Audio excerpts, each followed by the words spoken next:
Viernes 3 de julio de 1942. Querida Kitty, ayer Harry vino a casa para conocer a mis padres.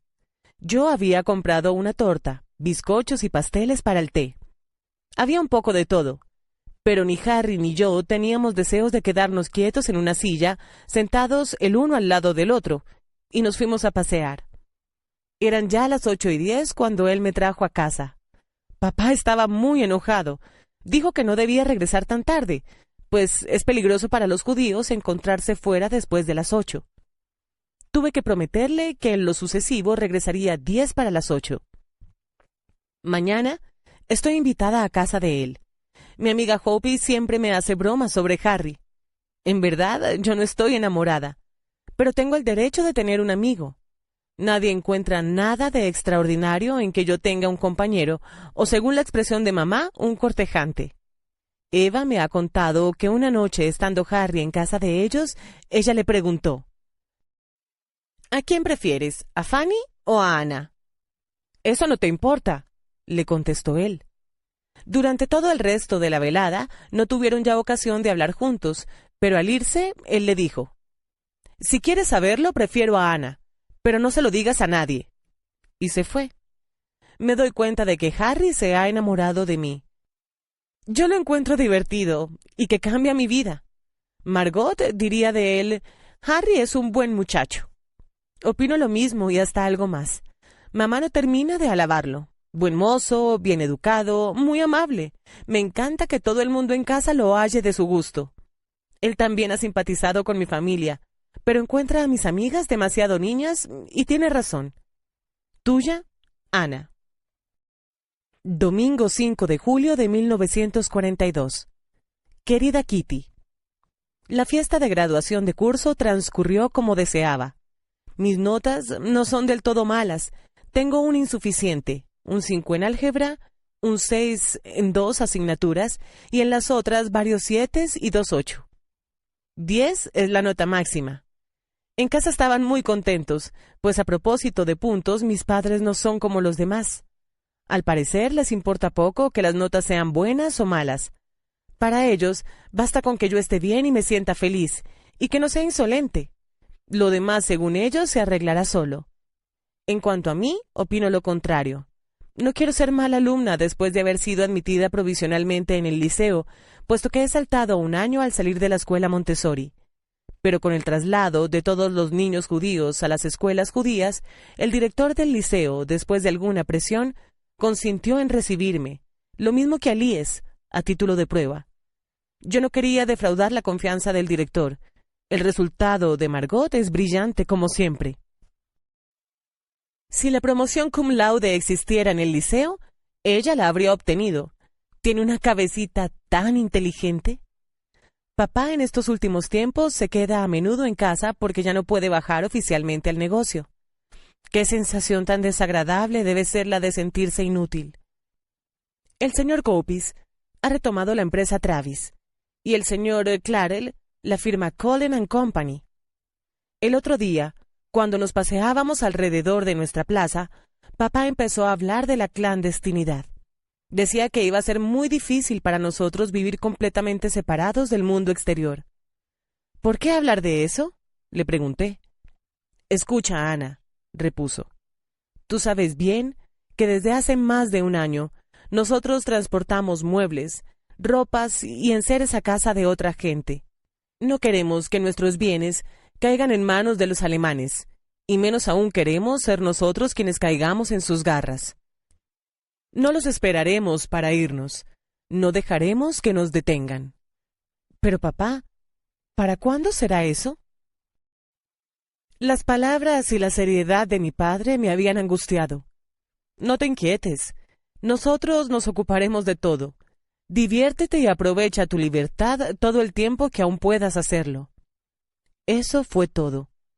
Ojalá esos sombríos días estén aún distantes. Tuya, Ana. Miércoles 8 de julio de 1942. Querida Kitty, parece que hubieran pasado años entre el domingo a la mañana y hoy. ¡Cuántos acontecimientos!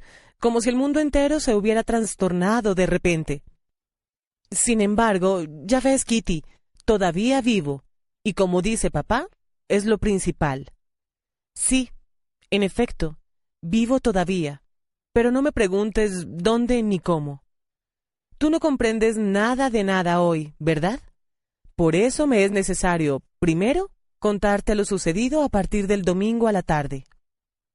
A las 3, Harry acababa de irse para volver más tarde. Llamaron a nuestra puerta.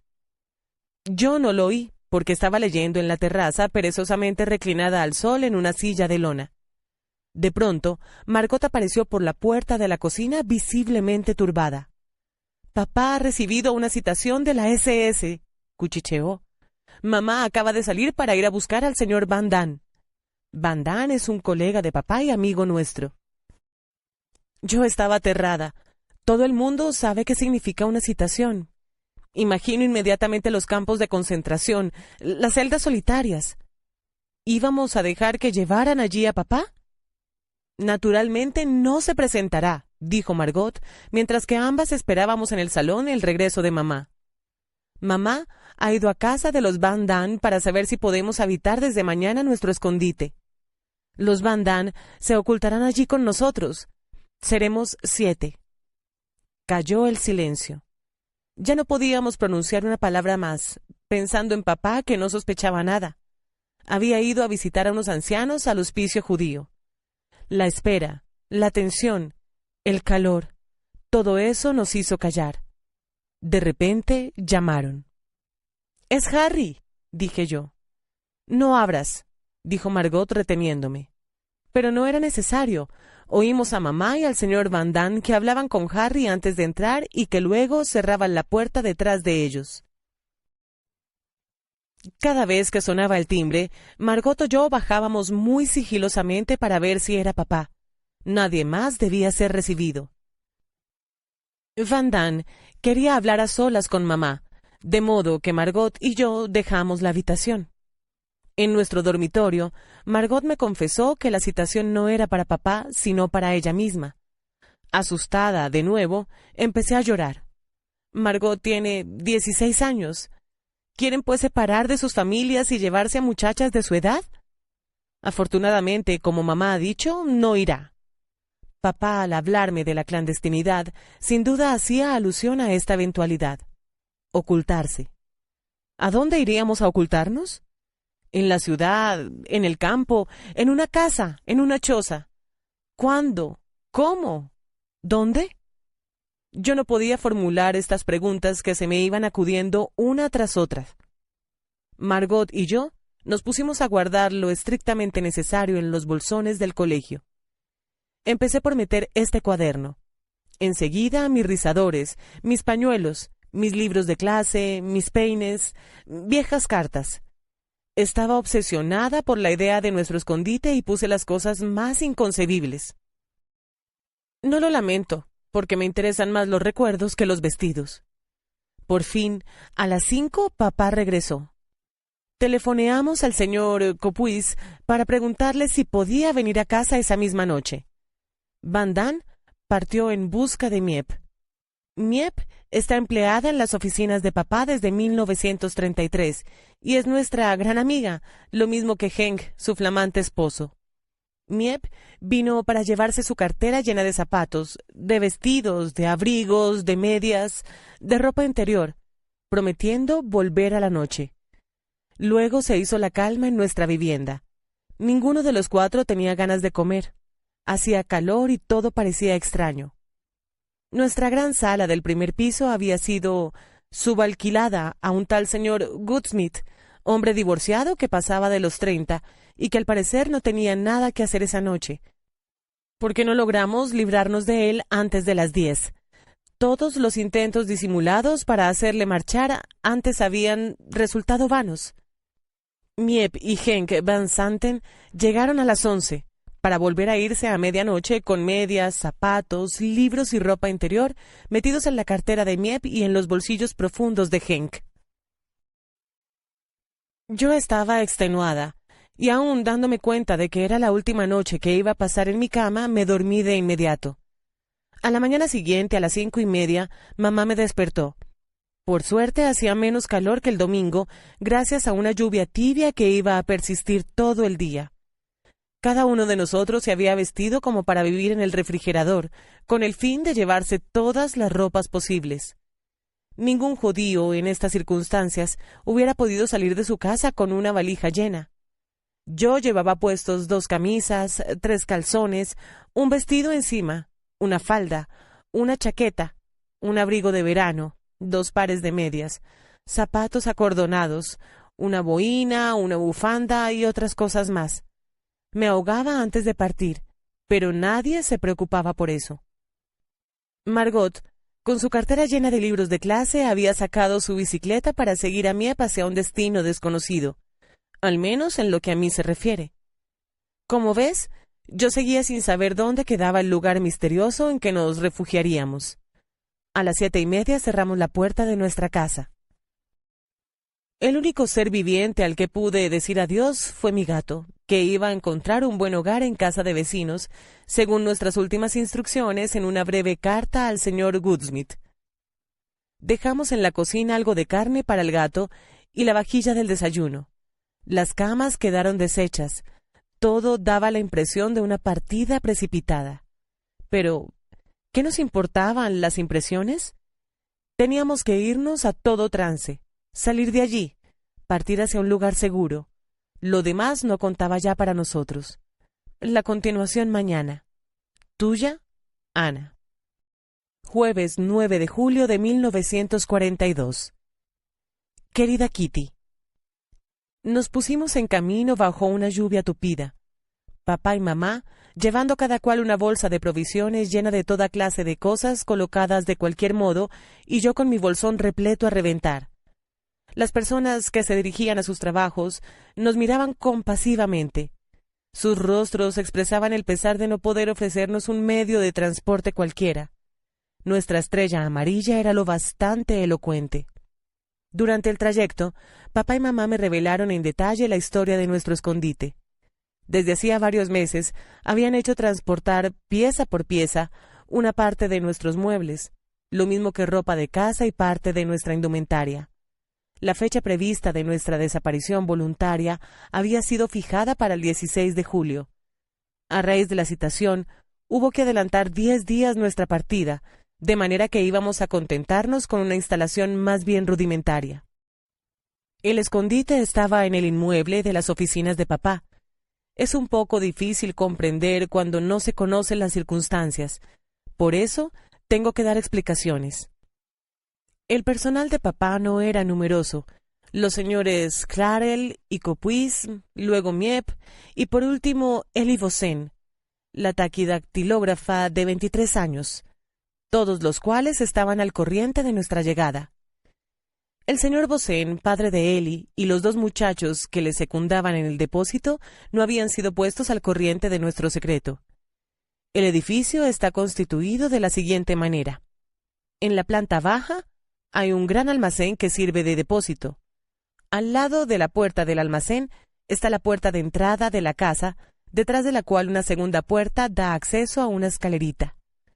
Subiendo esta escalera, se llega ante una puerta, en parte de vidrio esmerilado, en el que se lee contabilidad en letras negras.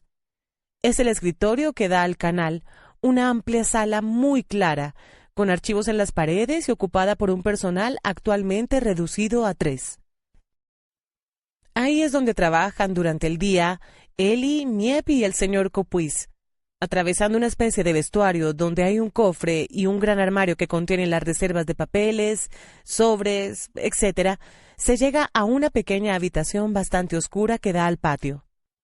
Antes era la oficina del señor Kraler y del señor Van Damme, y ahora es el reino del primero. Además, puede llegarse a la oficina del señor Kraler por una puerta vidriada al final del vestuario que se abre desde el interior de la oficina y no desde afuera. Por la otra salida de la oficina del señor Kraler hay un corredor estrecho y se pasa enseguida por delante de la carbonera.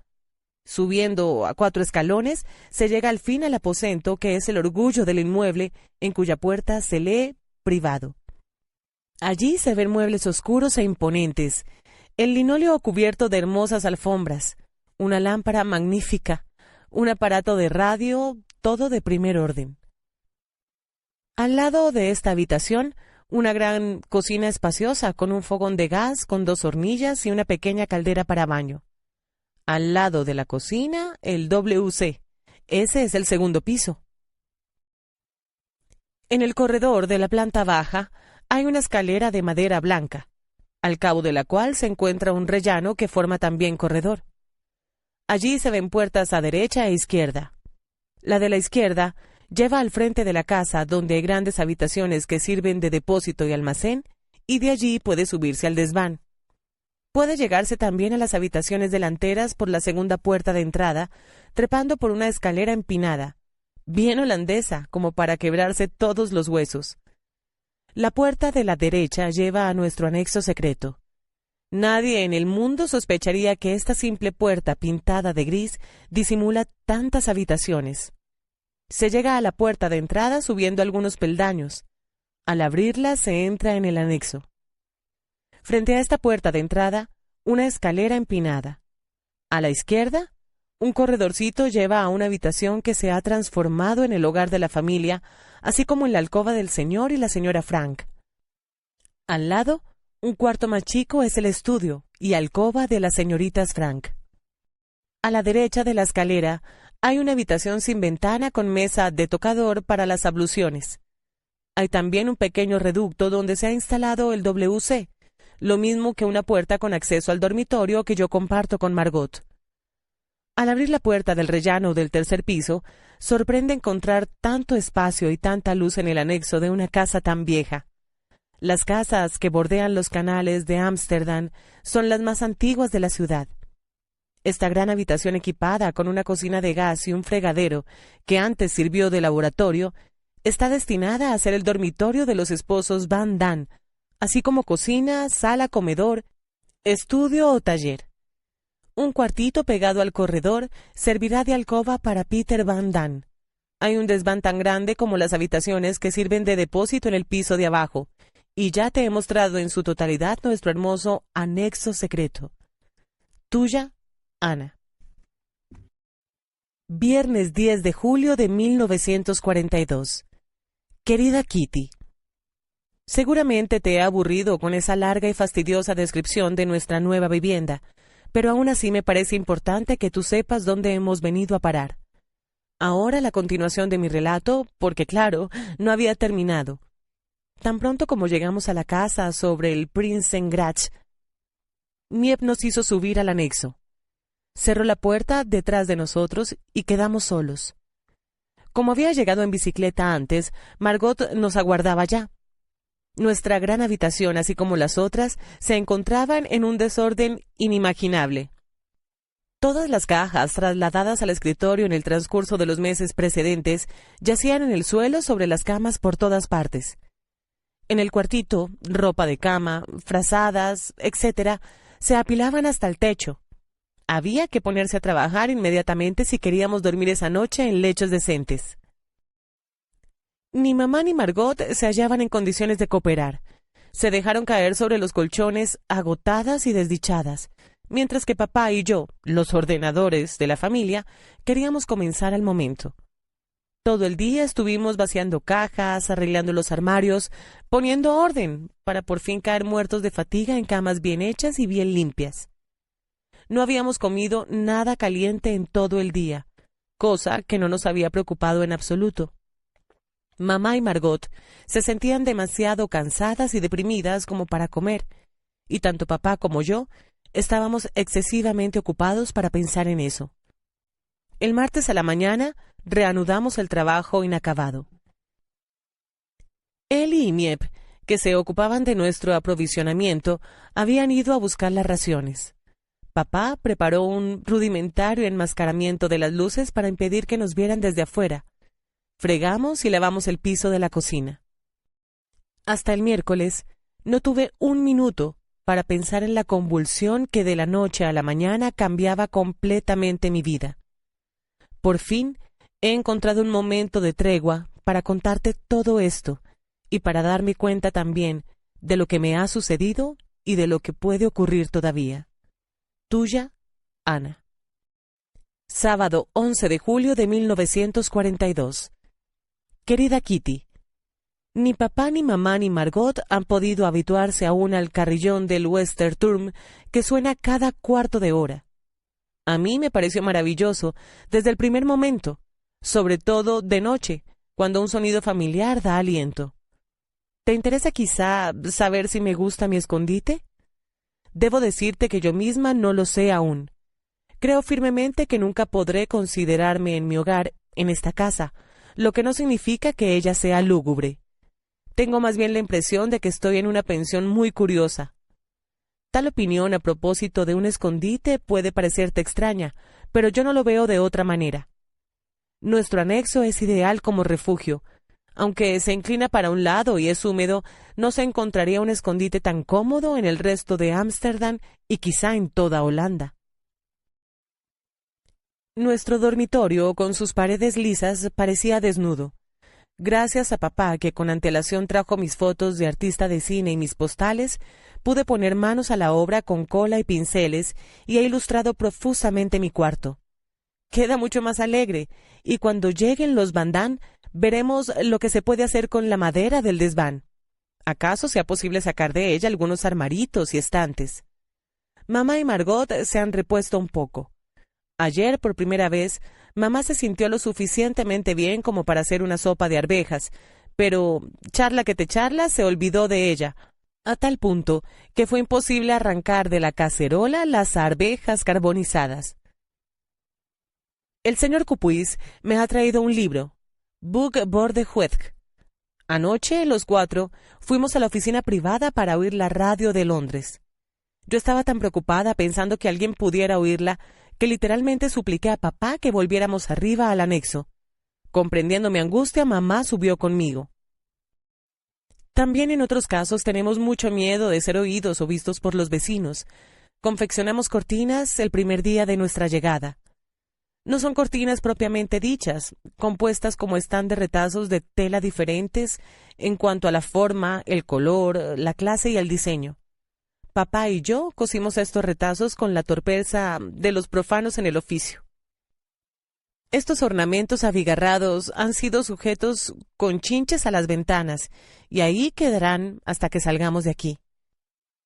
El edificio de la derecha está ocupado por una gran casa mayorista. El de la izquierda por un fabricante de muebles. ¿Podrán oírnos? Nadie se queda en esos inmuebles después de las horas de trabajo, pero no hay que fiarse. Hemos prohibido a Margot que tosa de noche, pues ha pescado un fuerte resfriado, y la atiborramos de codeína. Pienso con alegría en la llegada de los Van Daan, a quienes esperamos el martes. Será más divertido y habrá menos silencio. Es sobre todo el silencio lo que me asusta por la tarde y por la noche. Daría cualquier cosa para que uno de nuestros protectores viniera a dormir aquí. No te imaginas cuán opresivo resulta el hecho de no poder salir nunca, y tengo muchísimo miedo de que seamos descubiertos y fusilados. Durante el día debemos caminar silenciosamente y hablar en voz baja, para que no nos oigan en el depósito. Me llaman. Tuya, Ana. Viernes 14 de agosto de 1942. Querida Kitty, hace un mes que te dejé, pero en verdad no había bastantes novedades para contarte. Los Van Daan llegaron el 13 de julio. Los esperábamos el 14, pero como los alemanes habían empezado a inquietar a una cantidad de gente entre el 13 y el 16, con citaciones a diestro y siniestro, los Van Daan prefirieron llegar un día antes para mayor seguridad. El primero en aparecer a las 9:30 de la mañana, cuando todavía estábamos desayunando, fue Peter, el hijo de los Van Daan, que está por cumplir 16 años. Es un muchacho de modales suaves, desgarbado y tímido, que trajo consigo a su gato Mushi. No espero gran cosa de él como compañero. El señor y la señora Van Daan llegaron media hora más tarde. La señora provocó nuestra hilaridad al sacar de su sombrerera un enorme orinal. «Sin él no puedo vivir», declaró. Era el primer objeto que encontraba a su sitio fijo, debajo del diván que le sirve de cama. El señor Van Damme no había traído el orinal, sino su mesa plegadiza para el té. Desde el comienzo, hicimos todas las comidas juntos en una atmósfera de cordialidad. Después de 3 días, todos sentimos que nos habíamos transformado en una sola familia. Era evidente que, habiendo formado aún parte durante toda la semana de los habitantes del mundo exterior, los Van Damme tenían muchas cosas que contarnos. Entre otras, lo que más nos interesaba era que había sido de nuestra casa y del señor Woodsmith. El señor Van Damme nos relató lo siguiente. El lunes a la mañana, el señor Woodsmith me telefoneó para preguntarme si podía pasar por su casa, cosa que hice inmediatamente. Estaba muy nervioso. Me mostró una cartita dejada por los Frank y se mostró dispuesto a llevar el gato a casa de los vecinos, en lo que estuve de acuerdo. El señor Goldsmith temía una investigación, y por eso examinamos todas las habitaciones, poniendo en ellas un poco de orden. También despejamos la mesa del desayuno. De pronto, observó sobre el escritorio de la señora Frank un anotador en el cual estaba escrita una dirección de Maastricht. Aún sabiendo que la había dejado intencionalmente, simulé sorpresa y susto, rogando al señor Goldsmith que quemara aquel maldito papel sin tardanza.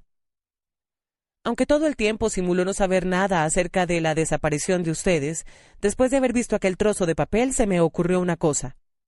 Señor Goldsmith, dije, me parece recordar algo que podría estar relacionado con esta dirección. Un oficial de jerarquía se presentó en la oficina hace alrededor de 6 meses. Estaba destinado a la región de Maastricht. Parecía ser un amigo de juventud del señor Frank y le prometió ayudarlo en caso necesario. Dije que, según todas las probabilidades, aquel oficial había debido mantener su palabra, facilitando de una u otra manera el paso de la familia Frank a Suiza a través de Bélgica. Le recomendé que contara eso a los amigos de los Frank, que pidieran noticias de ellos, aunque sin hablar necesariamente de Maastricht. Enseguida me marché. La mayoría de los amigos de ustedes han sido puestos al corriente, lo he sabido por diversos conductos. Nosotros encontramos esta historia muy divertida y nos reíamos aún más de la fuerza de imaginación de la gente, de la que nos daba prueba otros relatos del señor Van Damme. Así, hubo quien nos vio partir, a las 4, al romper el alba, montados en bicicleta, y una señora que pretendía saber a ciencia cierta que habíamos sido metidos en un auto militar en plena noche. Tuya, Ana. Viernes 21 de agosto de 1942. Querida Kitty, la entrada de nuestro escondite ha sido ahora adecuadamente disimulada. El señor Kraler era del parecer de colocar un armario delante de la puerta de entrada. Hay muchos allanamientos a causa de las bicicletas ocultas.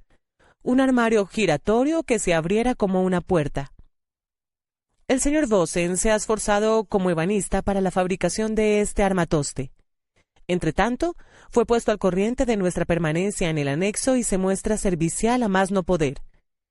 En este momento, para poder llegar a las oficinas, hay que encorvarse primero y luego saltar, porque los peldaños han desaparecido. Al cabo de 3 días, todos teníamos chichones porque chocábamos ciegamente contra el bajo dintel de la puerta. Por eso, en el reborde, pusimos un paragolpes, una bolsita rellena de virutas. Veremos cómo resulta eso. No hago gran cosa en materia de estudios. He decidido prolongar mis vacaciones hasta septiembre. Luego, papá será mi profesor, pues temo haber olvidado mucho de cuanto aprendí en la escuela. No hay que contar con cambios en nuestra vida. No me entiendo en absoluto con el señor Van Damme. En cambio, él quiere mucho a Margot. Mamá me trata a veces como a una criatura, lo que me parece insoportable. Fuera de eso, no vamos mal. Peter sigue sin gustarme. Es tan aburrido. Se la pasa tendido en la cama la mitad del tiempo. A veces hace algún trabajo de carpintería y luego vuelve a la cama. ¡Qué tonto!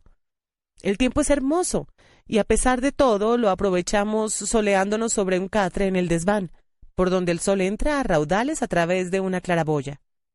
Tuya, Ana. Miércoles 2 de septiembre de 1942. Querida Kitty, el señor y la señora Van Damme han tenido una pelea terrible. Nunca había oído cosas semejantes porque papá y mamá no pensarían jamás en gritarse así. La causa, una verdadera insignificancia, por la que no valía la pena reñir.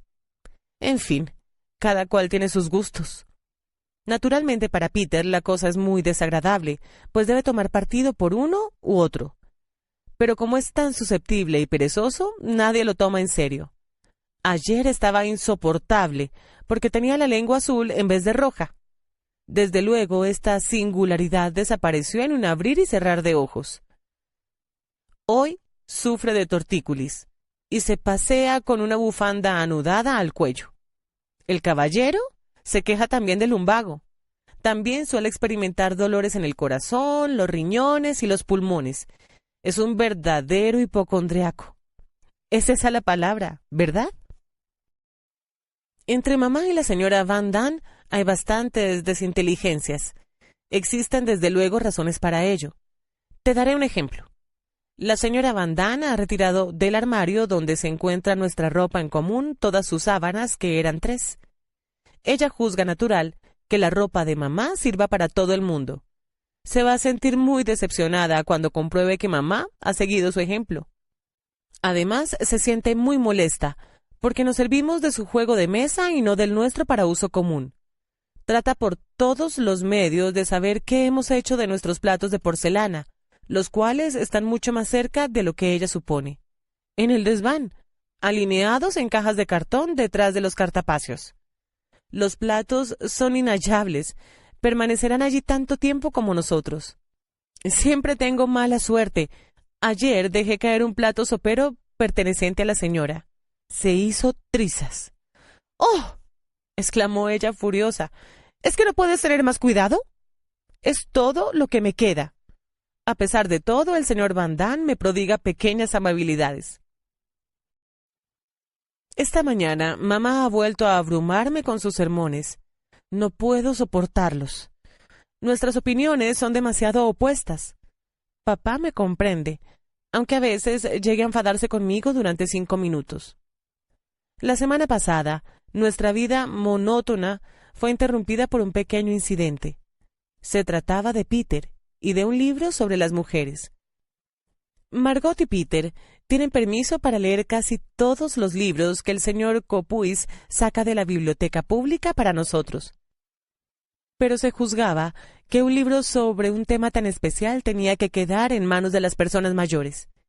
Ello bastó para despertar la curiosidad de Peter. ¿Qué podía haber de prohibido en aquel libro?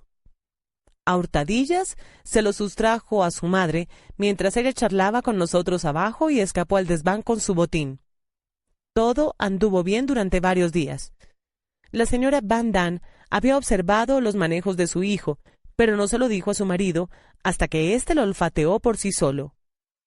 ¿Cómo se encolerizó? Al recuperar el libro creyó la cuestión terminada, mas no contaba con la curiosidad de Peter, que no se dejó intimidar en absoluto por la firmeza del padre. Peter trató por todos los medios de leer hasta el fin aquel volumen. Entretanto, la señora Van Damme había venido a pedirle su opinión a mamá. Mamá juzgaba que, en efecto, aquel libro no era adecuado para Margot, aun cuando aprobaba que leyera la mayoría de los otros. «Hay una gran diferencia, señora Van Damme», dijo mamá, «entre Margot y Peter. Ante todo, Margot es una muchacha, y las muchachas están siempre más adelantadas que los muchachos. Además, Margot ya ha leído muchos libros serios y no abusa de lecturas prohibidas. Y por último, Margot es más madura e inteligente, lo que se demuestra por el hecho de que ya casi termina la escuela». La señora Van Damme se mostró de acuerdo con mamá, aunque seguía considerando erróneo permitir a los jóvenes leer libros escritos para adultos. Lo cierto es que Peter seguía buscando un momento propicio para apoderarse del libraco cuando nadie lo observaba.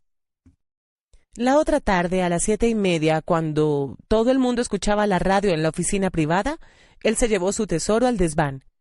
Debió bajar de allí a las 8:30, pero el libro era tan palpitante que no prestó atención a la hora y apareció en el momento en que su padre regresaba a su habitación. ¿Adivinas la segunda parte? Una bofetada, un golpe, y el libro cayó sobre la mesa y Peter al suelo. Esas eran las circunstancias en el momento de cenar. Peter se quedaba donde estaba. Nadie se preocupaba de él. Había sido castigado. La comida prosiguió. Todo el mundo estaba de buen humor. Se charlaba, se reía.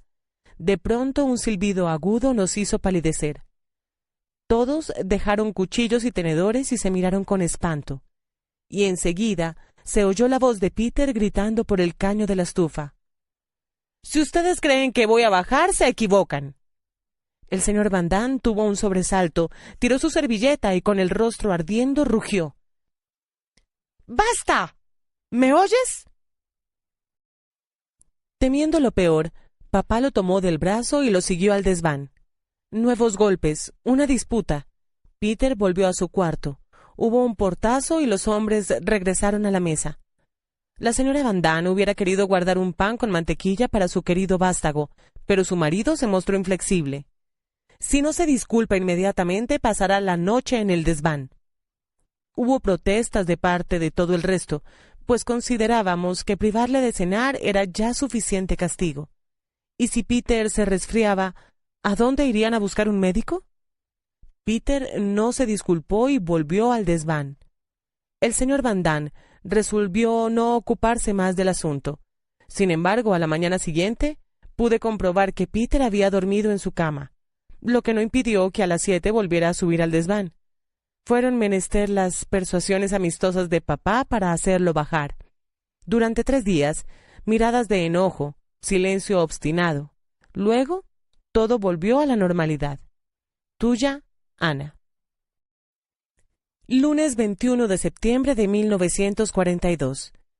Querida Kitty, hoy me limito a noticias de la vida cotidiana. La señora Van Damme es insoportable. Conmigo estalla a menudo a causa de mi verborragia sin fin. Nunca pierde ocasión de fastidiarnos. Su última manía es la de no lavar las cacerolas. Si hay algunas sobras, las deja dentro en lugar de ponerlas en un plato de vidrio como nosotros solemos hacer, y todo eso se estropea. Y cuando a Margot le toca el turno de lavar la vajilla y encuentra 7 utensilios para fregar, la señora le dice despreocupadamente: «Vaya, Margot, tienes trabajo para rato». Papá y yo hemos hallado un modo de entretenernos. Me ayuda a establecer mi árbol genealógico paterno. Sobre cada miembro de la familia me cuenta una breve historia y eso me hace sentir mi ancestro. El señor Copuis me trae libros cada 15 días. Me entusiasma la serie Hope ter Huld. Todo cuanto escribe Sissy van Marksveld me gusta sobremanera. He leído Alegría de Estío por lo menos 4 veces, y las situaciones burlescas siguen haciéndome reír. He reanudado mis estudios. Me esfuerzo mucho con el francés, y cada día empollo 5 verbos irregulares. Peter la ha emprendido con el inglés con enormes suspiros. Acaban de llegar algunos libros de texto. Yo había traído una provisión de cuadernos, lápices, gomas y etiquetas. Escucho a veces la audición holandesa que transmiten desde Londres. El príncipe Bernardo acaba de hablar. La princesa Juliana tendrá otro hijo en enero, anunció. Me he alegrado. Aquí se sorprenden de que tenga tanta simpatía por la familia real holandesa. Hace algunos días, los mayores juzgaban que al fin y al cabo yo no era tan tonta. Aquel mismo día tomé la firme resolución de trabajar más. No quisiera volver a encontrarme en la misma clase a los 14 o 15 años. Enseguida se mencionó el hecho de que casi todos los libros de los mayores me estaban vedados. Mamá lee en este momento Herrenbrochen en Kensten, pero a mí me lo han prohibido. Primero tendré que madurar más como mi talentosa hermana, que ya leyó esa obra. Se ha hablado también de mi ignorancia. Yo nada sé de filosofía ni de psicología. Quizás sea menos ignorante el próximo año. Acabo de consultar en el diccionario estas difíciles palabras. Compruebo algo alarmante. No tengo más que un vestido de mangas largas y 3 chalecos para el invierno. Papá me ha permitido tejer un suéter blanco con lana de oveja. La lana no es muy bonita, cierto, pero su calor será una compensación. Tenemos más ropas nuestras en casa de otras personas. Lástima que no podamos ir a buscarlas antes de que termine la guerra, y aún así, quién sabe si las recuperaremos. Hace un momento apenas terminaba de escribir sobre la señora Van Damme, ella tuvo la ocurrencia de entrar en la habitación. ¡Tac! Diario cerrado. ¿Qué, Ana? ¿No me permites ver tu diario? Me temo que no. Vamos, ¿ni siquiera la última página? No, ni siquiera la última página. Me ha dado un buen susto. En esa página ella no aparecía nada favorecida. Tuya, Ana. Viernes 25 de septiembre de 1942. Querida Kitty, ayer estuve de visita en casa de los Van Damme para charlar un poco. Es algo que hago de vez en cuando. A veces se pasa allí un momento agradable. Entonces se comen bizcochos antipolillas. La caja de lata la guardan en el armario que está lleno de bolas de naftalina. Y bebemos limonada. Hablamos de Peter. Les dije que Peter me acariciaba a menudo y que a mí me gustaría que dejara de hacerlo, pues me desagradaban tales demostraciones de parte de los muchachos. Con entonación paterna, ellos me preguntaron si en realidad yo no podía encariñarme con Peter, porque según dijeron, él me quería mucho. ¿Ah, sí? Pensé y dije, oh, no. Dije también que por momentos Peter me parecía un poco torpe, pero que probablemente era tímido, como todos los muchachos que no estaban acostumbrados a alternar con chicas. Debo decir que el Comité de Refugiados, sección masculina, se muestra bastante ingenioso. Te relataré lo que han inventado para dar noticias nuestras al apoderado de las Travis, el señor Van Dijk, que ha guardado secretamente algunos de nuestros objetos personales y es amigo nuestro. Enviaron una carta mecanografiada a un farmacéutico cliente de la casa que vive en la Zelandia Meridional, adjuntando a la carta un sobre escrito por papá con la dirección de la oficina. El farmacéutico se sirve entonces de ese sobre para enviar una respuesta. Tan pronto como ella llega, sustituyen la carta del farmacéutico por un mensaje manuscrito de papá dando señales de vida. La carta de papá que ellos enseñan entonces al señor Van Dijk parece haber pasado de contrabando por Bélgica y mandada vía Zelandia. Este puede leerla sin sospechar de la treta. Se ha elegido Zelandia porque es limítrofe de Bélgica y además porque no se puede ir allí sin permiso especial, de manera que Van Dijk no podría comprobar si realmente estamos allí. Tuya, Ana. Domingo 27 de septiembre de 1942.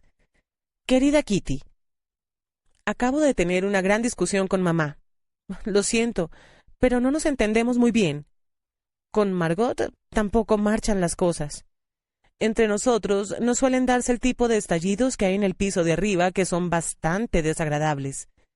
Estas dos naturalezas, las de mamá y la de Margot, me son totalmente extrañas. En ocasiones, comprendo mejor a mis amigas que a mi propia madre. Es una lástima. Discutimos con frecuencia problemas de posguerra. Por ejemplo, ¿cómo debe uno dirigirse a los sirvientes? La señora Van Damme está una vez más de insoportable humor. Es muy caprichosa y guarda lo suyo bajo llave cada vez con mayor encarnizamiento. Mamá podría responder a la desaparición de un objeto Frank con la de un objeto Van Damme. Así aprendería. Hay personas que se complacen en educar hijos ajenos además de los propios. Los Van Damme pertenecen a esta categoría. No se ocupan de Margot.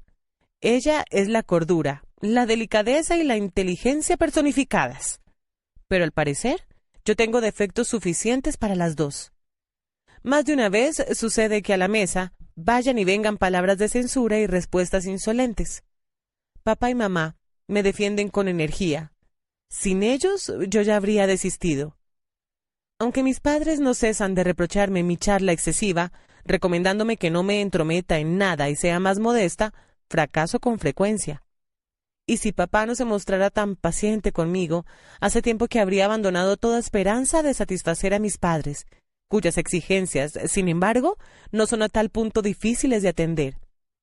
Si se me ocurre servirme poca verdura, que detesto, y tomar más patatas, los Vandán, sobre todo la señora, protestan. Dicen que he sido demasiado mimada. Vamos, Ana, sírvete un poco más de verdura. No, señora, gracias, digo yo. Las patatas me bastan. Las verduras son buenas para la salud. Tu madre lo dice también. Vamos, come un poco más, insiste ella, hasta que papá interviene para aprobar mi negativa. Entonces la señora estalla. Había que ver lo que sucedía en nuestra casa. En nuestra casa, por lo menos sabíamos educar a los hijos. ¿Llaman ustedes educación a eso? Ana está terriblemente consentida. Yo no lo permitiría nunca, si Ana fuera mi hija. Es siempre el comienzo y el final de sus peroratas. Si Ana fuera mi hija. Afortunadamente no lo soy. Volviendo a este tema de la educación, un incómodo silencio siguió a las últimas palabras de la señora Vandán. Luego papá repuso. Yo considero que Ana está muy bien educada. Hasta ha aprendido a no contestar a sus largos sermones. En cuanto a las verduras, observe su propio plato. La señora estaba derrotada. ¿Y cómo? Papá aludía a la porción mínima de verduras que ella misma se servía. Se cree, sin embargo, con el derecho de cuidarse un poco porque sufre del estómago. Se sentiría molesta si comiera demasiada verdura antes de acostarse. De cualquier modo, que me deje en paz y cierre la boca. Así no tendrá que inventar excusas estúpidas. Es gracioso verla enrojecer por cualquier pretexto. Como a mí nunca me ocurre, ella se molesta bastante. Tuya, Ana. Lunes 28 de septiembre de 1942. Querida Kitty, ayer no alcancé a relatarte otra pelea más a la que también quería referirme, pero antes otra cosa. Me parece extraño que las personas mayores regañen tan fácilmente por cualquier minucia. Hasta ahora he creído que eso de pelearse era cosa de niños y que con el tiempo se dejaban de hacer. Puede producirse una verdadera disputa por una razón seria, pero las palabras ofensivas proferidas constantemente aquí no tienen ninguna razón de ser y están ahora a la orden del día. A la larga, tendría que habituarme a ello. Ahora bien, no creo que eso ocurra, y no me acostumbraré nunca mientras esas discusiones, utilizan esta palabra en lugar de pelea, se produzcan por mi causa. No me reconocen ninguna cualidad. Yo no tengo nada de bueno, estrictamente nada. Mi apariencia, mi carácter, mis maneras son condenadas una detrás de otra y minuciosamente criticadas a juzgar por sus discusiones interminables. Pero hay algo a lo que nunca estuve acostumbrada. Son esos gritos y esas palabras duras que estoy obligada a absorber poniendo buena cara. Es superior a mis fuerzas. Eso no puede durar. Me niego a soportar todas esas humillaciones. Les demostraré que Ana Frank no nació ayer, y cuando les diga, de una vez por todas, que comiencen por cuidar su propia educación antes de ocuparse de la mía, no podrán reaccionar y terminarán por callarse. ¡Qué maneras! ¡Son unos bárbaros! Cada vez que eso ocurre quedo desconcertada ante semejante desenfado y sobre todo ante semejante estupidez. La de la señora Vandán. Pero tan pronto como me recobre, y no ha de tardar, les contestaré de la misma manera y sin vueltas. Así cambiarán de tono. ¿Soy en realidad tan mal educada, pretenciosa, terca, insolente, tonta, perezosa, etcétera, como ellos pretenden?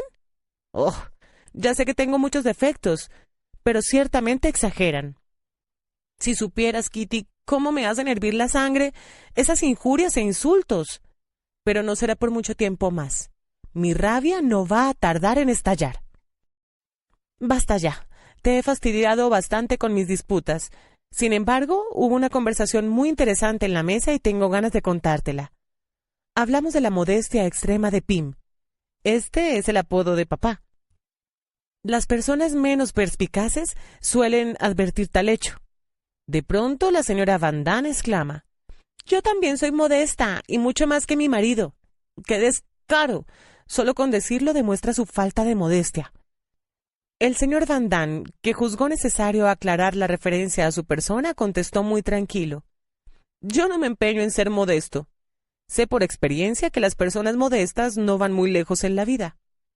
Y volviéndose hacia mí, nunca seas modesta, Ana. Así no llegarás lejos en la vida.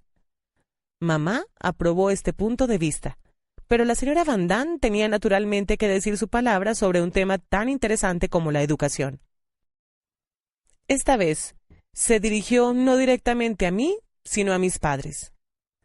Ustedes tienen un concepto singular de la vida al decirle a Ana una cosa semejante. En mi juventud... Pero, ¡qué diferencia! Y estoy segura de que en nuestros días esa diferencia existe todavía, salvo en las familias modernas como la de ustedes. Este fue un ataque abierto a la forma en que mamá cría a sus hijas. La señora Van Damme se había puesto roja de emoción. Mamá, en cambio, permanecía impasible.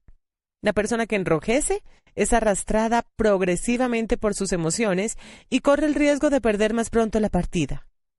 Mamá, con las mejillas pálidas, quiso zanjar esta cuestión lo más rápidamente posible y apenas si reflexionó antes de responder. Señora Van Damme, yo opino, efectivamente, que es preferible ser un poco menos modesto en la vida. Mi marido, Margot y Peter, los tres, son demasiado modestos.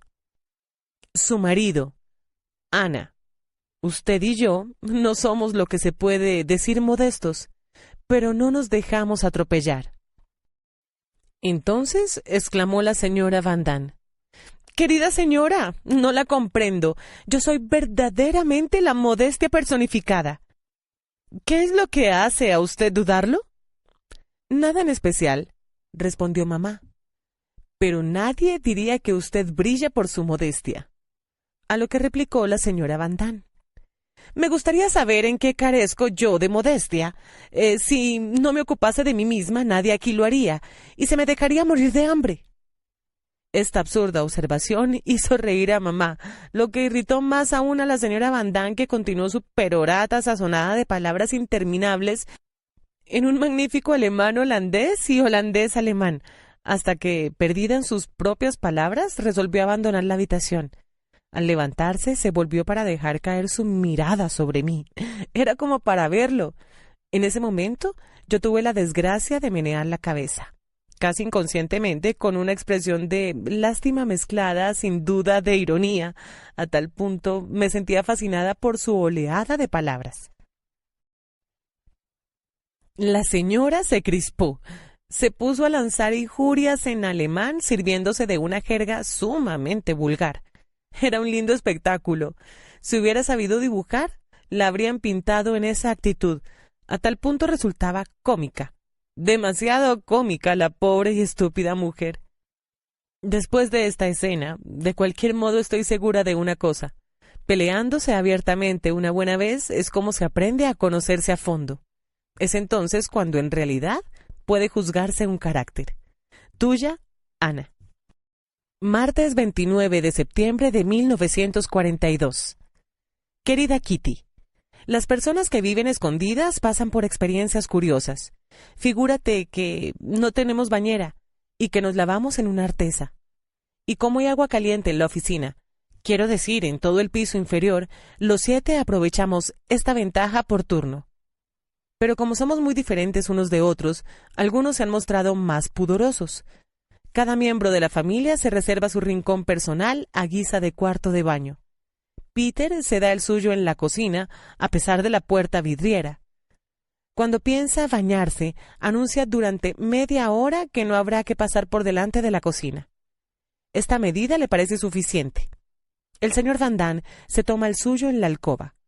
La seguridad de lavarse en su cuarto le compensa el fastidio de subir el agua al tercer piso. La señora Van Damme simplemente no se baña por el momento. Está esperando hallar el lugar más adecuado. Papá ha elegido la oficina privada como cuarto de baño y mamá la cocina detrás de la pantalla de la estufa. Margot y yo nos hemos reservado la oficina de delante. Se bajan las cortinas todos los sábados por la tarde. La que aguarda su turno espía. por una estrecha rendija a la extraña gente de afuera que va y viene. Desde la semana última, mi cuarto de baño dejó de agradarme y me puse pues a buscar una instalación más cómoda. Peter me dio una buena idea: colocar la tina en el espacioso WC de la oficina. Allí puedo sentarme hasta encender la luz, cerrar la puerta con llave, hacer correr el agua sucia sin ayuda de terceros, y estoy al abrigo de miradas indiscretas. El domingo utilicé por primera vez mi nuevo cuarto de baño, y resulta cómico decirlo, lo juzgo el más práctico de todos. La semana pasada los plomeros trabajaron en el piso de abajo en la conexión de agua que debía ser llevada del WC de las oficinas al corredor. Esta transformación está destinada a impedir que se forme hielo en las cañerías para el caso de que tengamos un invierno riguroso. Esta visita de los plomeros nos resultaba muy desagradable. No solo no había que tocar los grifos del agua durante el día, sino que tampoco podíamos usar los WC. Quizá no sea muy delicado contarte lo que hicimos, pero no soy tan remilgada como para no hacerlo. Desde que nos mudamos al anexo, papá y yo nos procuramos un orinal improvisado, a falta de uno verdadero, sacrificando para ello 2 grandes frascos de conserva de vidrio. Durante los trabajos, pusimos y utilizamos los recipientes en la alcoba. Con todo, eso se me antojaba menos horrible que permanecer encerrada en una habitación inmóvil, en una silla, sin poder hablar durante todo el día. No puedes imaginar el suplicio de la señorita Cuacuá. Ya, durante las horas de trabajo, no hacemos más que cuchichear, pero no hablar en absoluto y no moverse es 100 veces más horrible. Después de 3 días de este régimen, me sentía entumecida y tenía el trasero duro y dolorido.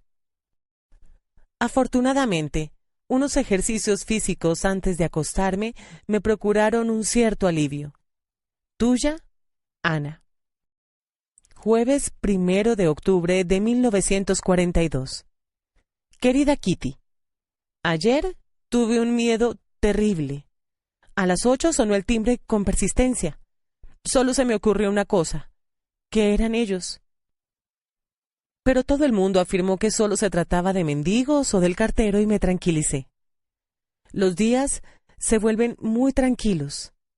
Lewin, un joven químico y farmacéutico judío, trabaja en la cocina de las oficinas para el señor Kraler. Conoce bien el edificio. Por eso, tememos que un día se le ocurra subir para ver el antiguo laboratorio. Permanecemos inmóviles y silenciosos como ratas en su escondrijo.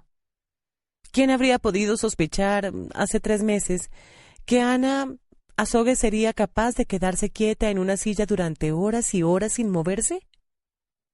El 29 fue el cumpleaños de la señora Van Damme. Aunque no haya podido festejárselo en gran forma, se le agasajó con flores, regalitos y comida extra. Los claveles rojos de su marido parecen ser una tradición familiar. Hablando de ella, te diré que su constante coqueteo con papá me fastidia sobremanera. Le acaricia la mejilla y los cabellos, se levanta la falda por sobre la rodilla, se hace la chistosa, todo para atraer la atención de Pim. Por suerte, él no la juzga bonita ni ocurriente, y no se presta a ese juego. Por si no lo sabes, soy bastante celosa por naturaleza, y eso me resulta insoportable. Mamá no intenta conquistar al señor Van Damme, y yo no he vacilado en decírselo a su mujer. Peter es capaz de hacer reír de vez en cuando. Ambos sentimos predilección por los disfraces, y eso, el otro día, fue causa de una gran hilaridad general. Él apareció con un ajustado vestido de cola perteneciente a su mamá, y yo con su traje. Él con un sombrero de mujer, y yo con una gorra. Los mayores rieron hasta saltárseles las lágrimas. Nosotros también nos divertimos de veras. Ellie compró en la tienda de Vigenkorf faldas para Margot y para mí. Son de pacotilla, de la peor clase, verdaderas bolsas de yute, y costaron respectivamente 24 y 7.5 florines. ¡Qué diferencia con las de antes de la guerra! Te anuncio nuestra última diversión. Ellie se las ha arreglado para hacernos llegar a Margot, a Peter y a mí lecciones de taquigrafía por correspondencia. El año que viene, ya verás, esperamos ser expertos taquígrafos. De cualquier modo, yo me siento muy importante pensando que estoy aprendiendo seriamente esa especie de código secreto. Tuya, Ana. Te anuncio nuestra última